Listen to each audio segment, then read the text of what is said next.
Surah Al-Kahf with the story of Musa alayhi salam and Khidr alayhi salam, as mentioned by my elder brother Shahir yesterday. The story of Musa alayhi salam and Khidr alayhi salam has many lessons to learn. It highlights the limitations of human understanding and the need for trust in Allah's divine wisdom. Reality is hidden from us, and the divine decisions appear differently to humans, but are taken with full knowledge and wisdom. This story is a glimpse of the unseen world. It teaches patience and humility in the face of events that might initially seem unjust or confusing. The story of Dhul Qur'an, a great ruler, a great conqueror, and the owner of great resources, but he always surrendered to his creator.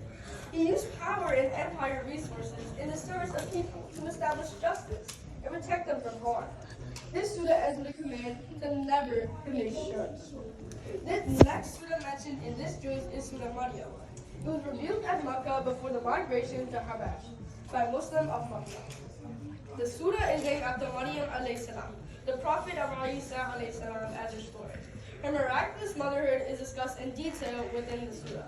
This surah defends her noble dignity, her purity, and character compared to the current virus.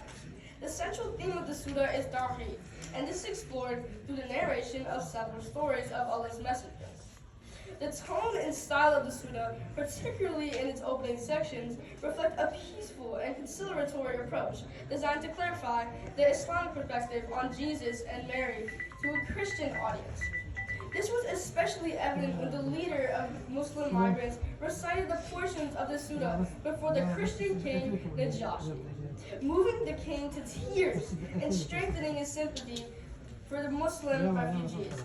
The birth of Isa alayhi salam without a father and Maryam alayhi salam's purity and virtue are highlighted to clarify misunderstandings and reject the claim that Isa is a son of Allah. The story of Ibrahim alayhi salam, the qualities of his serenity, his patience, his wisdom, and his compassion has been related in foreground of imminent migration of Muslims to Ibn Sina. He too had been forced to leave his country by the persecution of his father, his family, and his countrymen. A message conveyed to immigrating believers to console them that they were following the footsteps of Ibrahim alayhi salam and would attain the same good end as the Prophet did.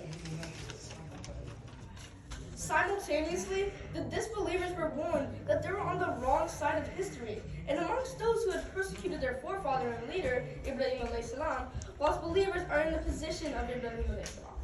At the end, the good news is given to the believers that they would come out successful, in spite of the persecution and the worst efforts of the enemies of the truth. The next surah of this truth is Surah Taha. This too was revealed in Makkah, and the period of its revelation is the same as of the previous surah, Surah Maryam. The subject matter of the surah is to assure that the Prophet ﷺ and his followers that the message of the Quran will eventually succeed. Some prominent points and lessons of the surah are: it will always be a pharaoh to oppose the message of the truth. The way Musa alayhi stood up alone for the message in front of the most tyrant John, we need to follow the same at needed times. The persecution believers were facing in Makkah. Far more oppression was faced by Musa alayhi's followers from Pharaoh. Believers will face myriads of tests and trials through the journey of this message of truth. Be prepared for these. But in spite of all the resources and power Pharaoh had, his tools of persecution and oppression he applied, he could not do any harm to Musa alayhi salam. Similar help from Allah is there for the believers that show steadfastness. A stern warning in the strongest possible words is given that if one turns away from the Quran and leaves it, they shall have a miserable life. Allah will raise them blind of the day of resurrection, and He will neglect them, leaving them in a state of misery, depravedness, and desertion. May Allah protect us from such punishments. May the truth of the Quran.